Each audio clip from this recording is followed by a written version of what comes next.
Shoutout kay Jervin Cruz, Katsakino Dukusin, kay Romeo Conchada, pati na dito kay Juan Solege. At ang balita natin ngayon, mukhang itong Converge Fiber XR sa interesado dito kay Nards Pinto. At ang ino-offer daw nila ay itong si Alex Tacto na kapalit. Kung titignan natin yung lineup itong Converge Fiber XR, magiging fit yan talaga si Pinto. Dahil ang huling ginawa ng Converge ay kinuha itong si Alex Cabagnot na alam natin na isang veterano. So obviously dahil maraming rookies ang Converge, ang naghahanap sila ngayon ay yung mga veterano na maidadagdag dyan. At magiging bagay si Nards Pinto sa kanilang lineup. Sa panig ng Hinebra, malaking bagay kung bibitawan si Nards Pinto dahil yan ang energy player ni Coach Tim Cone.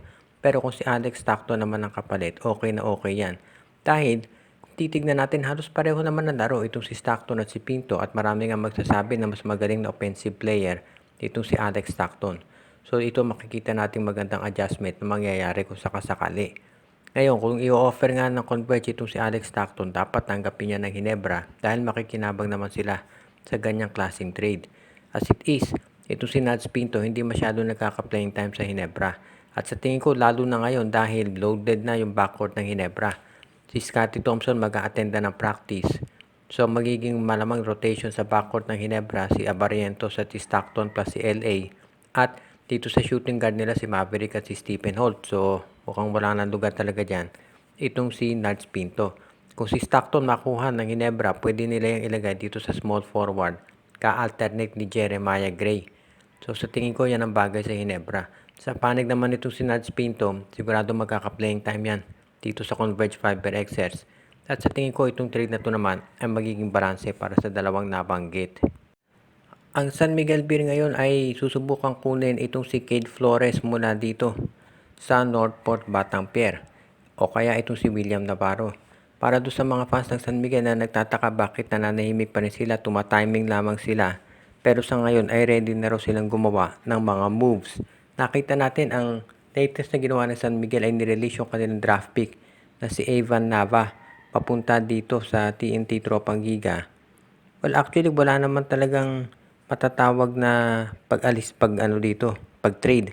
Dahil basta nirelease na lamang nila itong si Evan Nava dahil nagkaroon na sila ng kapalit na si Chris Rosales.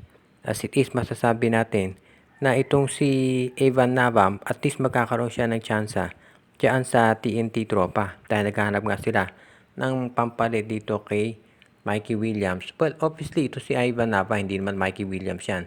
Pero pang relyebo kay Jason Castro, yun ang hinahanap ng TNT ngayon. Sa panig ng San Miguel, sa pagdating ni Rosales, na-resolve na yung problema nila sa point guard, may scorer na. Ngayon, ang kinakailangan naman nila ay isang power forward. Kaya tinitignan nila ito si Cade Flores o kaya si William Navarro. Kaya medyo natatagalan ng San Miguel dahil nag-iintay pa ang management ng World kung makukuha nila si Troy Rosario o hindi. As it is, August 18 na opening ng PBA pero hanggang sa ngayon ay wala pa rin update kung saan pipirma si Troy. So yan ang aabangan natin dito sa SMB.